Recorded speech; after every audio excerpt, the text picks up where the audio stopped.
दोस्तों नमस्कार, मेरा नाम है आदर्श। सितंबर 2020 में भारत सरकार द्वारा 3 नए कानून लेकर आए जाते हैं। इन तीनों कानूनों को अगर एक नाम दे तो इसका नाम होगा फार्म बिल 2020। और दोस्तों सरकार का कहना है कि इस बिल के आने से किसानों का इनकम कई गुना बढ़ जाएगा। लेकिन बिल के पास होते ही किसान इस बिल का विरोध करने लगे। शुरुआती दिनों में तो विरोध सिर्फ हरियाणा और पंजाब तक सीमित था, लेकिन बाद में ये विरोध पूरे भारत में फैल गया। और दोस्तों इसमें सरकार का और किसानों का व्यू एकदम एक दूसरे से अलग हो गया है। एक तरफ किसान इन तीनों कानूनों को वापस करवाना चाहते हैं, दूसरी तरफ सरकार कह रही है कि बस इसमें हम अमेंडमेंट्स ही कर सकते हैं। और हमारी मीडिया, जिसको न्यूट्रल होकर इस मामले को सॉल्व करवाने की कोशिश करनी चाहिए, वो एक तरफा गवर्नमेंट का सपोर्ट कर इस आग को और ज़्यादा भड़का दे रही है। दोस्तों कुछ ऐसे भी मीडिया चैनल हैं जो सिर्फ किसानों की ही बात सुन रहे हैं, लेकिन ये भी न्यूट्रल तरीका नहीं होगा पत्रकारिता का। अब इसकी वजह से आम आदमी को बहुत दिक्कत हो रहा है। हम कभी भारत बंद, कभी प्रोटेस्ट, कई चीज़ें हम देख रहे हैं।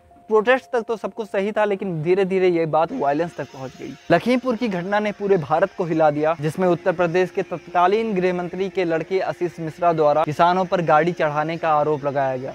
कई ऐसे वीडियोज भी आ रहे हैं जिसमें दिखाई दे रहा है कि किसानों के ऊपर गाड़ी चढ़ाई गई। फिलहाल कई सारी जांच टीमें इस चीज़ का जाँच कर रही हैं और आरोपी के ऊपर FIR लिखा जा चुका है। अब दोस्तों इस वायलेंस को देखते हुए सुप्रीम कोर्ट ने पहले ही इन कानूनों पर स्टे लगा दिया था। इसके बाद भी किसान प्रोटेस्ट कर रहे थे तो सुप्रीम कोर्ट ने फिर से टिप्पणी की और सुप्रीम कोर्ट ने कहा कि अगर ये मामला अगर कोर्ट में है तो फिर किसान अभी भी क्यों प्रोटेस्ट कर रहे हैं। और इसके साथ ही साथ आज ये कंडीशन आ गई है कि लॉ एंड ऑर्डर पर भी उंगलियां उठाई जाने लगी हैं। तो फिर चलिए जानने की कोशिश करते हैं आज के इस वीडियो में कि ये कानून इतना ज़्यादा विवादित क्यों है, क्यों किसान लगातार 1 साल से प्रोटेस्ट कर रहे हैं, और सरकार जिस कानून को क्रांतिकारी कानून मान रही है वो क्या सच में किसानों के लिए अच्छा है या नहीं है। चलिए देखने की कोशिश करते हैं।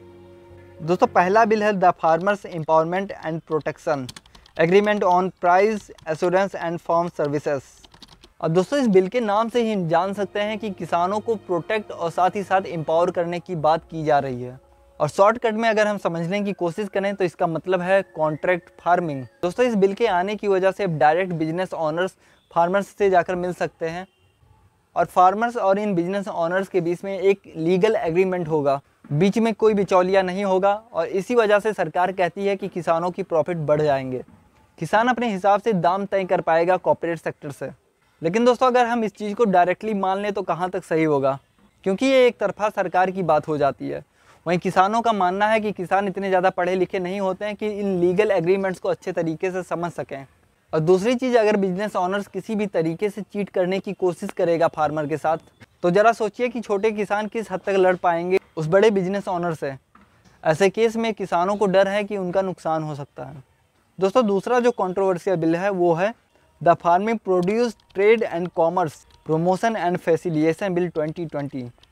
अब दोस्तों इस बिल से किसानों को ये फ़ायदा होगा कि अपने प्रोड्यूस को अगर प्राइवेट कंपनीज को नहीं बेचना चाहती हैं तो जाकर APMC या फिर मंडीज में जाकर बेच सकते हैं। इसके साथ किसानों को एक ऑप्शन और मिल जाता है कि अपने प्रोड्यूस को अपने स्टेट से बाहर भी जाकर बेच सकते हैं। लेकिन दोस्तों ये भी एक तरीके से डिस्क्रिमिनेशन होता है उन छोटे फार्मर्स के साथ जिनके पास इतना पैसा नहीं है कि ट्रांसपोर्ट के खर्चे से ऊपर जाकर अपने प्रोड्यूस को दूसरे स्टेट में बेच सकें। और मंडी को लेकर ये डर है कि अगर पहला कानून यानी कि जो कॉन्ट्रैक्ट फार्मिंग को सपोर्ट करता है उसके तहत अगर 5-6 साल तक अगर कंपनीज अच्छे तरीके से अगर किसानों को पेमेंट करेगी, अच्छा दाम देगी, तो फिर किसान मंडीज जाना छोड़ देंगे और धीरे धीरे मंडियों का काम खत्म हो जाएगा। अब फार्मर्स डायरेक्ट डिपेंडेंट हो जाएंगे कॉन्ट्रैक्ट फार्मिंग पर। और कॉन्ट्रैक्ट फार्मिंग की प्रॉब्लम तो आपने जानी है कि लीगल एग्रीमेंट को एक पुअर किसान अच्छे तरीके से समझ नहीं सकता। हम भारत संचार निगम लिमिटेड यानी BSNL का भी एक एग्जाम्पल देख सकते हैं। शुरुआत में जनता को लगा कि अब उसके पास 2 ऑप्शन हो गया, एक तरफ सरकारी कंपनी BSNL, दूसरी तरफ प्राइवेट टेलीकॉम्स में अदर कंपनीज। जनता को लगा कि अगर कभी ये प्राइवेट कंपनीज अपना रेट बढ़ा देंगी तो फिर से सरकारी की तरफ बढ़ जाएगी। लेकिन धीरे धीरे इन टेलीकॉम कंपनियों ने जनता से पैसा ऐंठना स्टार्ट किया और सरकार ने BSNL में इन्वेस्टमेंट धीरे धीरे कम कर दिया। आज टेलीकॉम सेक्टर में प्राइवेट कंपनीज का दबदबा है, वो अपने हिसाब से रेट को कम ज़्यादा करती रहती है। अब दोस्तों सरकार ये कहती है कि आढ़तिये यानी कि बिचौलिए जो छोटे फार्मर से पहले जाकर उनके प्रोड्यूस खरीद कर बड़े मंडियों में पहुंचाते थे, उनसे किसानों को छुटकारा मिल जाएगा। और दूसरी बात सरकार ये कहती है कि अब प्राइवेट सेक्टर किसानों के पास आकर खुद ही डील करेगा और किसानों को बहुत परेशान नहीं होगा अपनी फसल को बेचने के लिए। तो इस चीज़ को किसान काउंटर करते हैं, क्योंकि सरकार और भी ज़्यादा APMCs मंडीज़ को खोलकर किसानों के पास तक पहुंचा दे तो किसानों का ट्रांसपोर्ट कॉस्ट बच जाएगा और ना ही अपने छोटे प्रोड्यूस को आढ़तियों को देना होगा। क्योंकि दोस्तों जो छोटे किसान रहते हैं उनके पास इतना प्रोड्यूस नहीं होता कि उस छोटे से प्रोड्यूस को लेकर वो मंडी तक जाएं, और इसी का खूब फायदा होता है आढ़तियों को। तो अगर ढेर सारी मंडीज़ को खोली जाएँ, किसानों तक पहुँचाई जाएँ, तो किसान अपने कम अनाज को भी मंडीज़ तक आसानी से पहुँचा सकते हैं। लेकिन इस बिल में ऐसी कोई बात लिखी नहीं है, इसलिए किसानों को डर है कि कॉन्ट्रैक्ट फार्मिंग के जब चंगुल में फंस जाएंगे तो धीरे धीरे सरकार इन मंडीज से अपना पीछा छुड़ा लेगी। तीसरा बिल है the essential commodities amendment bill 2020। दोस्तों ये बिल कोई नया बिल नहीं है, बल्कि एसेंशियल कमोडिटीज़ बिल का अमेंडमेंट है। अब इस संशोधित हुए बिल को समझने से पहले हमको पुराने बिल को अच्छे से जानना जरूरी है। द एसेंशियल कमोडिटीज़ बिल के तहत सरकार उन व्यापारियों के ऊपर कंट्रोल रखती थी जो आर्टिफिशियल डिमांड को सपोर्ट करते थे। दोस्तों जैसे हमको पता है कि खेती के जो प्रोडक्ट्स होते हैं जब उनके कटने की पारी आती है तो काफ़ी ज़्यादा सस्ते हो जाते हैं, और बड़े बड़े व्यापारी उसी समय पे उन अनाजों को या फिर उन सब्जियों को इकट्ठा करके उनकी होर्डिंग कर लेते थे। तो इस बिल से सरकार के पास ये पावर था कि उस होर्डिंग को कंट्रोल किया जाए, और एक लिमिट बनाया गया था सब्जियों और अनाज के इकट्ठा करने का। क्योंकि दोस्तों वो व्यापारी सब्जियों को और अनाजों को एक साथ इकट्ठा करके रखते थे, और मार्केट में उन प्रोडक्ट्स की पूर्ति ना होने की वजह से एक डिमांड क्रिएट होता था।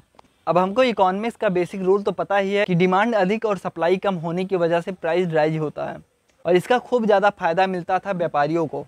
लेकिन सरकार के द्वारा एक लिमिट सेट करने की वजह से मार्केट में आर्टिफिशियल डिमांड नहीं क्रिएट होता था, और इसका फ़ायदा आम आदमियों को भी होता था कि उनके जेब पर ज़्यादा जोर नहीं था। लेकिन दोस्तों द एसेंशियल कमोडिटीज़ बिल को अमेंड कर दिया गया।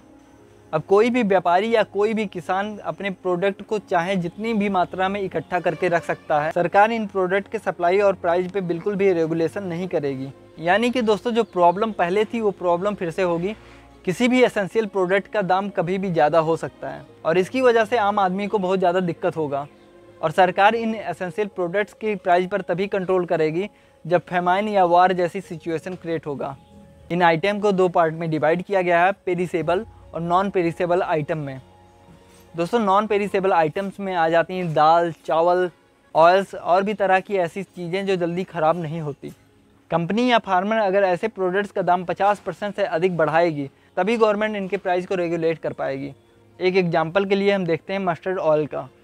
जैसा कि हमको पता है कि मस्टर्ड ऑयल आज 200 रुपीज़ पर लीटर में बिक रहा है, तो इसका दाम अगर इसके 50% से अधिक होगा तभी गवर्नमेंट इंटरफेयर करेगी। यानी 300 रुपये से अधिक होगा तभी सरकार इनके प्राइस को रेगुलेट कर सकती है। अब दोस्तों पेरिसेबल आइटम में ऐसे सामान आते हैं जो आसानी से ख़राब हो जाते हैं, जैसे कि आलू, प्याज, और इनकी प्राइस अगर 100% से ज़्यादा होगा तब ही गवर्नमेंट इंटरफेयर कर सकती है इन कंपनीज और इन फार्मर्स के बीच में।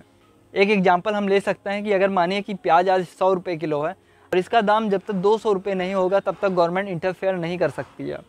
अब दोस्तों सरकार ये कह रही है कि इससे किसानों को फ़ायदा होने वाला है। किसान अपने आइटम्स को इकट्ठा करके रख सकते हैं, और जब मार्केट में प्राइस अधिक हो उस प्रोडक्ट का, उस आइटम का, तब वो मार्केट में उतार सकते हैं। लेकिन दोस्तों ये मेरा पर्सनल ओपिनियन है कि किस हद तक कोई किसान अपने प्रोडक्ट को इकट्ठा कर कर रख सकता है। बड़े बड़े जो व्यापारी होंगे उनके पास कोल्ड स्टोरेज और इसके साथ ही साथ कई सारी सुविधाएं होंगी जिससे वो अपने आइटम्स को कई दिनों तक रख सकते हैं। लेकिन किसान तो इतने पुअर होते हैं कि अपने प्रोडक्ट्स को इकट्ठा करके रख ही नहीं सकते। पेरिसेबल्स आइटम्स का ही देख लीजिए, आलू हो गया, प्याज होगा, कुछ ही दिन में ख़राब होने लगते हैं। तो दोस्तों हमने देखा कि किस तरीके से एक बड़ा क्रिटिसिज्म हो जाता है इस बिल का। किसान कहते हैं कि इन तीनों बिल से किसान का नुकसान होगा और इसीलिए वो इसका प्रोटेस्ट कर रहे हैं। वहीं भारत सरकार कह रही है कि इस बिल को हम वापस नहीं कर सकते, ये किसानों के फेवर में है और किसान के लिए हेल्पफुल भी साबित होने वाला है। अब दोस्तों मीडिया एक अच्छा सोर्स हो सकता था इस प्रॉब्लम को दूर करने के लिए, लेकिन हमारे इंडियन मीडिया की प्रॉब्लम है कि जनता की प्रॉब्लम से ज़्यादा तो सरकार की गुणगान करती है, और इसका रिजल्ट हो रहा है किसानों के द्वारा भारत बंद और मंत्री के लड़के द्वारा वायलेंस। आशा करता हूं दोस्तों यह वीडियो आपको अच्छा लगा होगा। अगर वीडियो अच्छा लगा है तो प्लीज़ वीडियो को लाइक करिएगा, चैनल को सब्सक्राइब करिएगा। मिलते हैं अगले वीडियो में, तब तक के लिए थैंक यू। जय हिंद, जय भारत।